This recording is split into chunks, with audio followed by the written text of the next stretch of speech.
Hello friends, this is Subhash Sharma again welcomes you at the Neelanchal classes. And you know that direct speech into indirect speech chapter is being run nowadays. ठीक है ना? तो आपको जैसा कि मैंने अभी बताया कि जो डायरेक्ट स्पीच से इनडायरेक्ट स्पीच को कन्वर्ट करने वाला चैप्टर है वो अभी चल रहा है, उसकी कक्षाएं कंटिन्यू जारी हैं। तो आज जो मैं आपको बताने वाला हूं उसमें नेक्स्ट जो कक्षा होगी वो तो इसका एक्सरसाइज होगी, लेकिन जो मैं आज बताने वाला हूं वो है आपकी exclamatory sentences into indirect speech, यानी कि जो विस्मयादि बोधक वाक्य होते हैं उनको हम किस प्रकार से इनडायरेक्ट स्पीच में कन्वर्ट कर सकते हैं। तो देखिए, आप ध्यान से देखिएगा, मैं पहले आपको थोड़ा बैक लेके चलता हूं, यानी कि एक्सक्लेमेटरी सेंटेंस के बारे में सिंपल मैं आपको बता देता हूं। Exclamatory sentence always shows sudden feelings by heart. देखिए यहां लिखा गया है सडन फीलिंग्स बाय हार्ट, यानी एक्सक्लेमेटरी सेंटेंसेस जो होते हैं, जो विस्मयादि बोधक यानी कि आश्चर्य बोधक जो वाक्य होते हैं, वो हमारे जो मन की जो अचानक उत्पन्न हुई फीलिंग्स होती हैं उनको प्रदर्शित करने के लिए यूज किए जाते हैं। सेकंड वन पॉइंट यहां कहता है कि हमें एक्सक्लेमेटरी सेंटेंस में जो फीलिंग्स होती हैं उन्हें शो करने के लिए एलास, हुर्रे, वाओ, ओ, फाई, पू, ईटीसी यानी कि इत्यादि शब्दों का प्रयोग करना पड़ता है। और देखिए लास्ट में वो कह रहा है कि एक्सक्लेमेटरी साइन इज यूज्ड। देखिए जब भी हम एक्सक्लेमेटरी सेंटेंस को नोट डाउन करते हैं, हम उसे लिखते हैं, तो उसके बाद हमें जो चिन्ह लगाना पड़ता है वो एक्सक्लेमेटरी साइन का चिन्ह लगाना पड़ता है। तो ये तो है इसके जो सिंपल सेंटेंसेस होते हैं, यानी कि जो डायरेक्ट स्पीच में होते हैं, उनसे संबंधित कुछ बातें।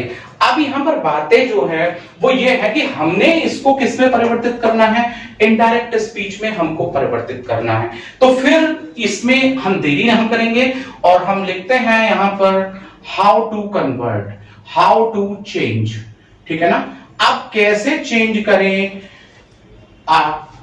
N exclamatory sentence into indirect speech. देखिए हम एक्सक्लेमेटरी सेंटेंस को किस में परिवर्तित कर रहे हैं, इनडायरेक्ट स्पीच में हम यहां पर परिवर्तित कर रहे हैं। किसे कर रहे हैं?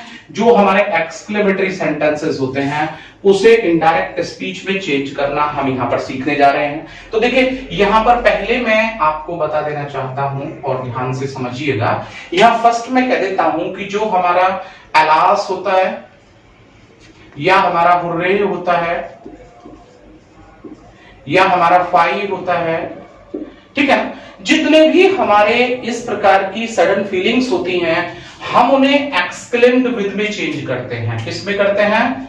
इनटू, हम उन्हें परिवर्तित करते हैं एक्सक्लेम्ड विद में, EXCLAIMED।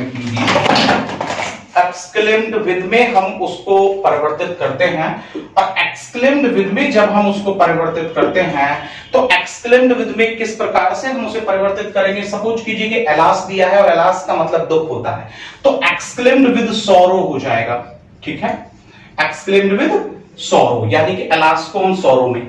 अब इसी प्रकार से हुर्रे दिया है तो एक्सक्लेम्ड विद जॉय में हम उसे परिवर्तित कर देंगे। किस में परिवर्तित कर देंगे? एक्सक्लेम्ड विद जॉय में। इसी प्रकार से फाई, फाई हम कंटेम्प्ट नफरत के लिए यूज करते हैं तो हम कंटेम्प्ट लिख देंगे। ठीक है ना? तो इस प्रकार के जो वर्ड है हम उसमें उसको परिवर्तित कर देते हैं। ठीक है, आप शायद इसे समझ गए होंगे यहां तक कि हम अब यहां पर सैड टू को ना ही तो टोल्ड में परिवर्तित कर रहे हैं, ना ही हम यहां पर सैड टू को आस्क्ड में परिवर्तित कर रहे हैं। सैड टू को यहां पर ऑर्डर्ड में या एडवाइज्ड में भी परिवर्तित नहीं किया जा रहा है। तो आप इन्हें अच्छे से समझ गए हैं कि सैड टू को यानी कि जो एलास, हुर्रे, फाई, इसमें जो हमें दिया है वो एक्सक्लेम्ड विद में परिवर्तित कर दिया जाता है। अब यहां से आगे मैं आपको बता दूं कि दैट को आप जब कोमा और इन्वर्टेड कोमास को आप इरेज करते हैं तो मैं आपको बता दूं कि यहां पर यूजुअली दैट इज यूज्ड।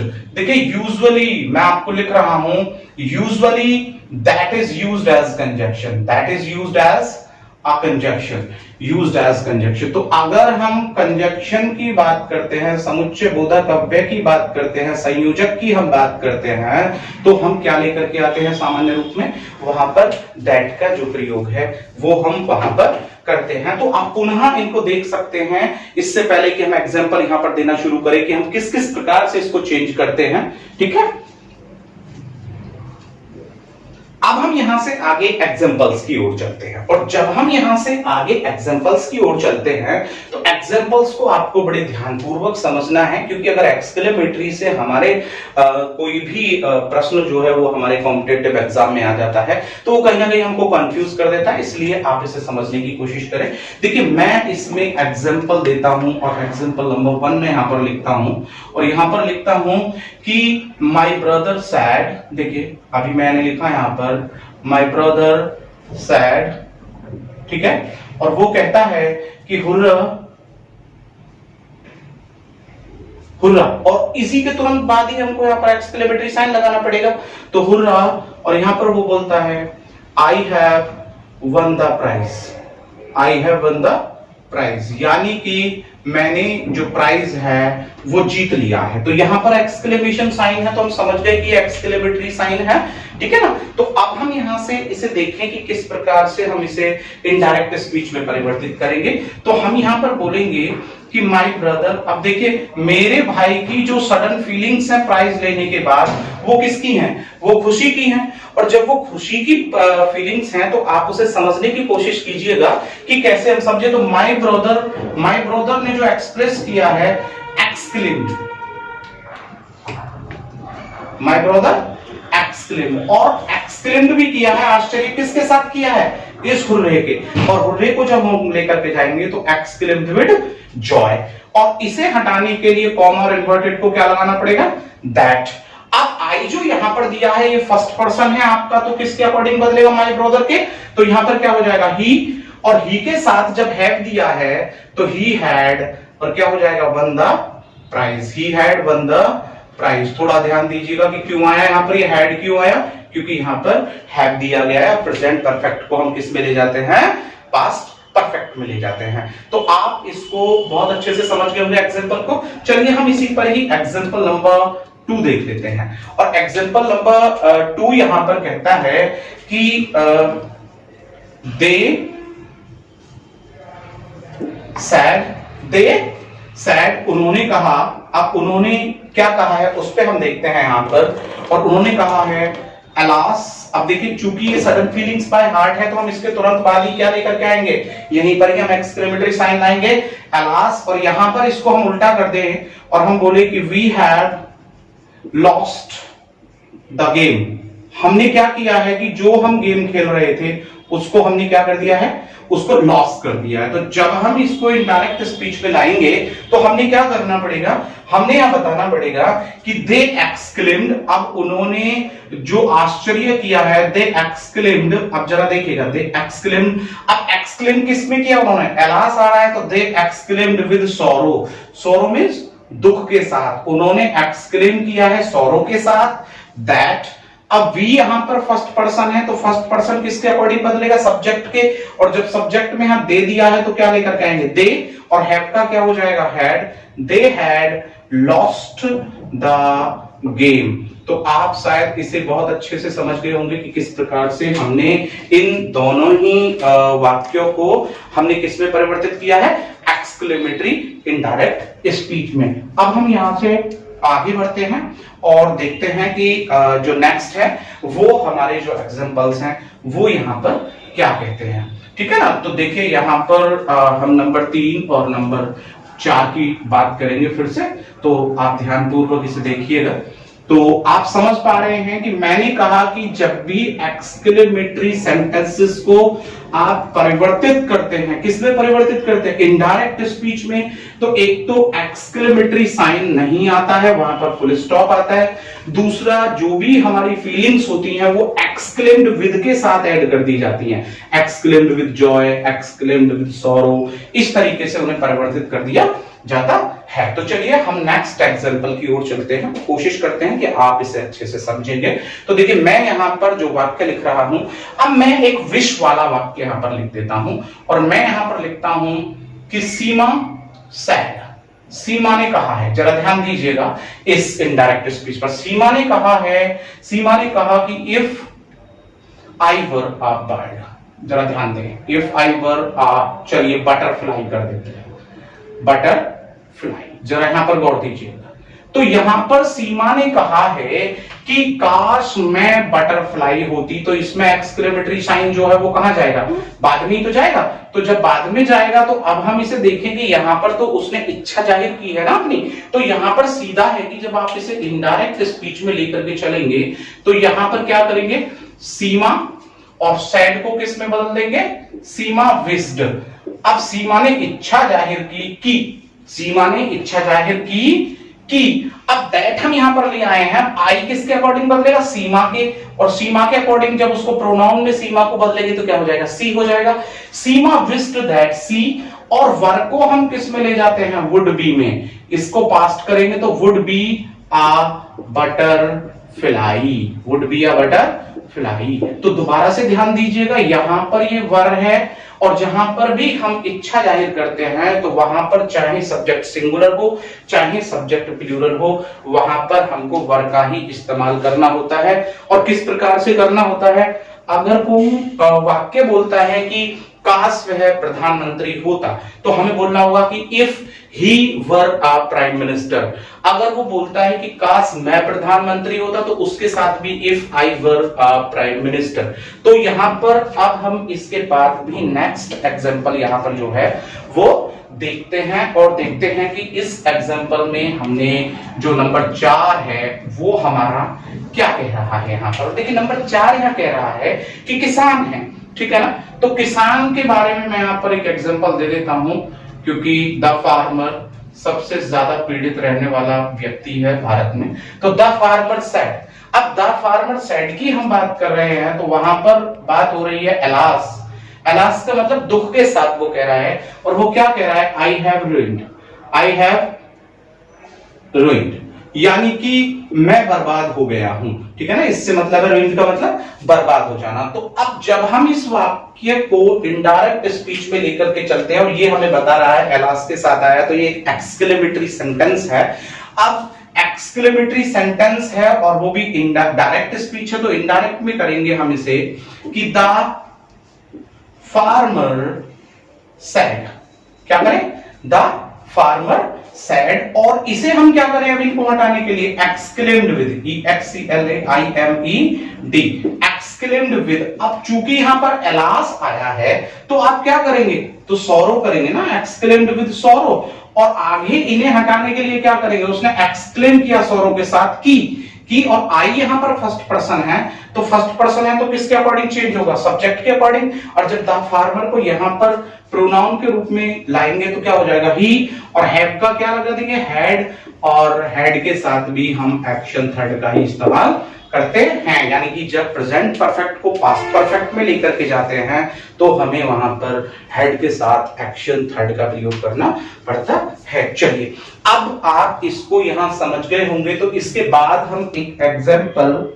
और ले लेते हैं और देखते हैं कि जो वो एग्जांपल है वो यहां पर क्या कह रहा है, ठीक है। अब उसे हम कैसे समझेंगे, तो देखिए यहां पर जो एग्जांपल है वो यहां पर कह रहा है एग्जांपल नंबर 5।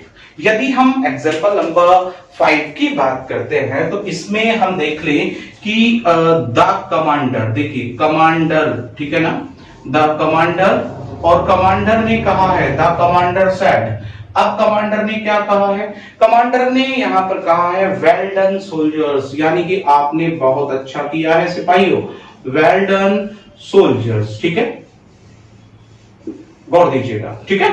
अब उसने कहा कि सिपाहियों आपने बहुत अच्छा किया है, तो जब उसने यहां पर बोला है कि आपने बहुत अच्छा किया है, तो जब हम इसको यहां पर इनडायरेक्ट स्पीच में लेकर के आएंगे तो सीधी सी बात है कि जो कमांडर है उसने किस में कहा, उसने तो प्रशंसा करते हुए कहा है कि आपने अच्छा किया है, तो सीधा है कि हम इसे क्या करेंगे, द कमांडर, ठीक है।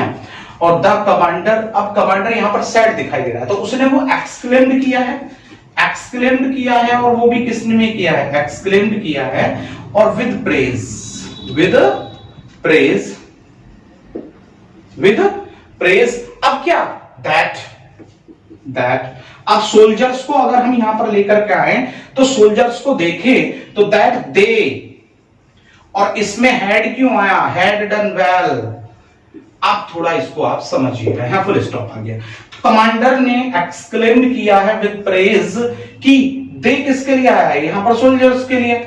अब इसको आप समझ गए होंगे कि दे किसके लिए है, सोल्जर्स के लिए है, ठीक है ना, सोल्जर्स। और चूंकि जब उन्होंने अच्छा किया है तो इसमें प्रेजेंट परफेक्ट छुपा हुआ है, तो प्रेजेंट है तो पास्ट परफेक्ट में क्या करेंगे, दे हैड डन वेल, हम यहां पर जो है इसका इस्तेमाल कर देंगे। तो चलिए हम इसके बाद और आगे बढ़ते हैं ताकि आपको कोई दिक्कत ना रहे। जितने ज्यादा आपको एग्जांपल्स इस पे मिलेंगे उतने ही अच्छे तरीके से आप इसको समझ पाएंगे। और मैंने जैसा कि बताया था कि डायरेक्ट इनडायरेक्ट का बहुत बड़ा रोल है। किस किस एग्जाम में रोल है, देखिए यूं तो ये प्रत्येक एग्जाम में आता है, लेकिन फिर भी मैं आपको बता दूं कि मुख्यतः सीजीएल, सीपीओ यानी कंबाइंड पुलिस ऑर्गेनाइजेशन, और जो स्टेनोग्राफर होता है, इसमें तो इसके प्रश्नों की संख्या 20 से 25 नंबर तक की होती है।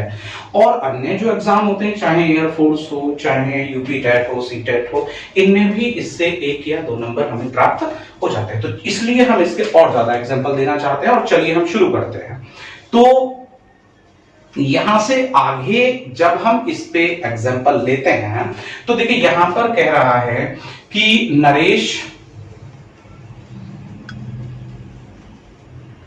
सैड, नरेश सैड, और उसने कहा है फाई, क्या बोला, फाई यू हैव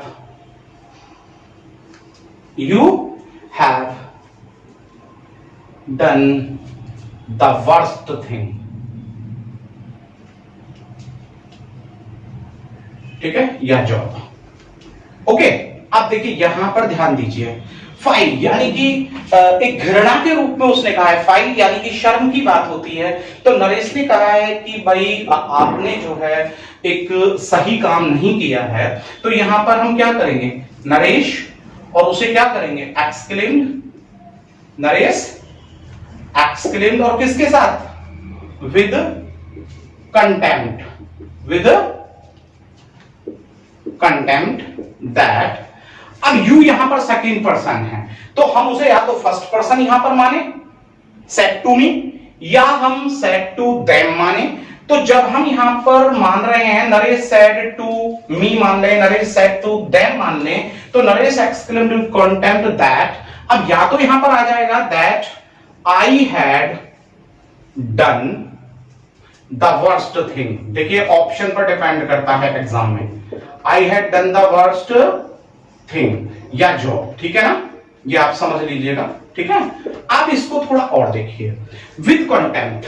अब मैंने यहां पर जब माना है नरेश सैड टू मी, माना मैंने यहां पर क्या माना, नरेश ने मुझसे कहा, मैंने माना, तो मैं फिर यहां पर क्या लेकर के आया कि मैंने वर्स्ट थिंग की। लेकिन अगर मैं यहां पर ये मान लेगा कि नरेश सैड टू देम, अब मैं यहां पर मी ना मान के क्या मानता, देम मान लेता, तो श्योर है कि Naresh exclaimed with contempt that.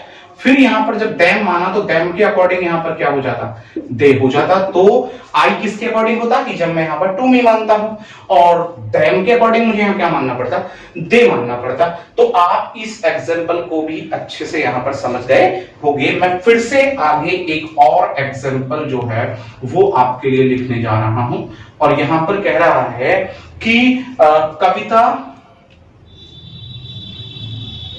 Sad, कविता ने कहा, कविता ने कहा हुर्रे, यानी कि खुशी की बात हो रही है, my father has got a good job, ठीक है। अब जरा यहां पर गौर दीजिएगा, तो यहां पर कह रहे हैं कि कविता कह रही है कि भाई मेरे पिताजी को एक अच्छी जॉब जो है वो प्राप्त हो गई है। तो जब हम इसको यहां से लेकर के चलेंगे तो कविता ने कहा है तो खुशी के साथ कहा है, तो कविता एक्सक्लेम्ड विद किसके साथ, विद जॉय या हैप्पीनेस दैट, अब चूंकि यहां दिया है माई फादर, तो माई फादर किसके अकॉर्डिंग चेंज होगा, कविता के, और कविता के चेंज होगा तो यहां पर क्या कर लेंगे, दैट हर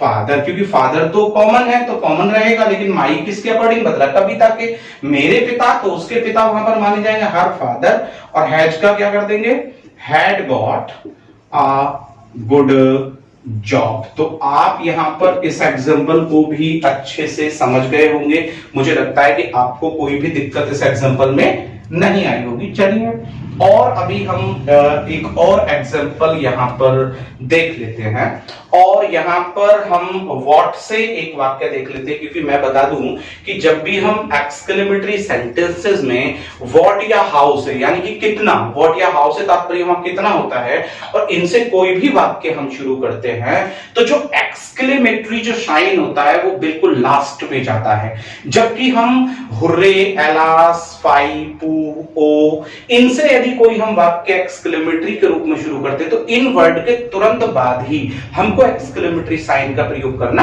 पड़ता है। तो चलिए हम देख लेते हैं उस पर भी कि अगर कोई आ जाता है तो व्हाट को हम किस में चेंज करेंगे, हाउ को हम किस में चेंज करेंगे। If we face this type of questions in our exam, तो how can we change that and how can we score that into a mark। अब देखते हैं यहां पर, तो देखिए यहां पर वो बोल रहा है कि देखिए यहां वो बोल रहा है कि सुनिधि सैड, अब सुनिधि ने कहा है व्हाट अ ब्यूटीफुल बर्ड, देखिए अब इसमें हमें व्हाट के बाद नहीं लगाना है, what a beautiful bird is it, यह कितना सुंदर पक्षी है। ये किसने कहा है बताइए हमको, ये कहा है सुनिधि ने। तो हमें सीधी सी बात है कि एक्सक्लेमेटरी साइन को बाद में लेकर के आना पड़ेगा। तो अब जहां पर ये कंडीशन आ जाती है आपकी, वहां पर व्हाट आ जाता है, तो व्हाट से तात्पर्य क्या होता है, मैंने अभी आपको बताया, कितना, कितनी, कितने। आप कितना, कितनी और कितने नाउन के अकॉर्डिंग उन्हें मान सकते हैं। तो यहाँ पर बर्ड दिया है तो श्योर है वो कितना माना जाएगा। तो जब हम इसको इनडायरेक्ट स्पीच में लेकर के चलते हैं तो हम यहां पर बोलते हैं कि सुनिधि, ठीक है ना, एक्सक्लेम किसके साथ, आश्चर्य के साथ, तो विद सरप्राइज दैट, अब बर्ड तो इट दिया ना यहां पर, इट, तो श्योर है कि दैट इट। अब what a beautiful bird is दिया है तो इट वॉज, इसको वॉज में ले गए, इट वॉज आ। अब जो व्हाट है ये, तो व्हाट को कितना है तो उसका एक्सप्रेशंस क्या कह रहे हैं, बहुत ज्यादा सुंदर पक्षी है वो, तो हमें किसमें चेंज करना है, that it was a very beautiful bird, beautiful bird. मैं आपको फिर से थोड़ा इसे समझाने की कोशिश करूंगा कि देखिए सुनिधि ने कहा है कितना सुंदर पक्षी है यह, तो श्योर है कि इट को तो हमको यहां पर इट ही रखना है, ठीक है, इट को चेंज नहीं करते हैं, और इट को हम किस में ले गए, वॉज में ले गए। लेकिन जो व्हाट या हाउ होते हैं उसे हम वेरी या ग्रेट में परिवर्तित कर देते हैं। तो आप समझ गए होंगे कि सुनिधि ने आश्चर्य व्यक्त करते हुए कहा है कि यह जो पक्षी है वो कैसा है, बहुत ही सुंदर है, तभी तो उसने कहा कि कितना सुंदर पक्षी है यह। तो आप इसे समझ गए होंगे। चलिए अब हम इस पर एक और एग्जांपल जो है वो यहां पर देख लेते हैं। अभी तक हमने देखा कि यहां पर हमने व्हाट को चेंज किया, तो व्हाट को हमने किस में चेंज किया, वेरी में हमने यहां चेंज किया, ठीक है। जब वो किस में दिया गया है, जब वो डायरेक्ट स्पीच एक्सक्लेमेटरी से रिलेटेड अगर वो दिया गया है तो हमने उसको चेंज किया। अब जब हम यहां से आगे बढ़ रहे हैं तो अब हम हाउ को देख लेते हैं, और हाउ को हमने चेंज करना है क्योंकि वहां पर क्या दिया जाता है, हाउ का मतलब भी वहां पर आप क्या मानेंगे, कितना ही मानेंगे। तो चलिए हम यहां पर देखते हैं। तो उसने लिखा जैसे कि माय फ्रेंड सैड सैड, और मेरा मित्र कह रहा है, क्या कह रहा है, हाउ फूल आई एम। मेरा मित्र कह रहा है कि मैं कितना मूर्ख हूं। अब ये मेरा मित्र कह रहा है कि मैं कितना मूर्ख हूं। तो देखिए यहां पर भी उसकी सडन फीलिंग्स बाय हार्ट है, उसने कोई वहां पर जो अननेसेसरी जॉब है उसे किया है। तो अब वो यहां पर कह रहा है कि my friend said how fool I am. तो श्योर है कि जब हम इसे लेंगे तो हम इसे बनाएंगे माई फ्रेंड, ठीक है ना, my friend exclaimed with surprise, आश्चर्य के साथ कह रहा है, with surprise that। अब जो यहां आई दिया है तो वो किसके अकॉर्डिंग बदलेगा, माई फ्रेंड के, तो दैट ही, और चूंकि एम दिया है तो पास्ट में जाएगा ही वॉज, और क्या हो जाएगा, a great fool, he was a great fool. यहां पर अब आप ये नहीं कर सकते ही वॉज अ वेरी फूल, ठीक है ना, यहां पर फूल से पहले क्या लाएंगे, ग्रेट फूल लाना पड़ेगा, क्योंकि नाउन आ रही है, ठीक है, तो उसे आप उसमें चेंज कर देंगे। एडजेक्टिव आ रहा है तो वहां पर उसे वेरी में चेंज करेंगे, यानी व्हाट को वेरी में वहां पर चेंज कर देते। तो आई थिंक कि आप जितनी भी आपकी प्रॉब्लम्स रही हैं एक्सक्लेमेटरी सेंटेंसेस को इनडायरेक्ट में चेंज करते हुए, वो शायद अब आपकी नहीं रहेंगी, क्योंकि आपने कक्षा को बड़े ध्यानपूर्वक देखा है। तो आप इस कक्षा पर अपना लाइक, शेयर और कमेंट करना बिल्कुल भी ना भूलें, और मैं जल्द ही आपके सामने एक नई कक्षा के साथ उपस्थित हूंगा। तब तक के लिए मैं आपसे विदा चाहता हूं। Good bye.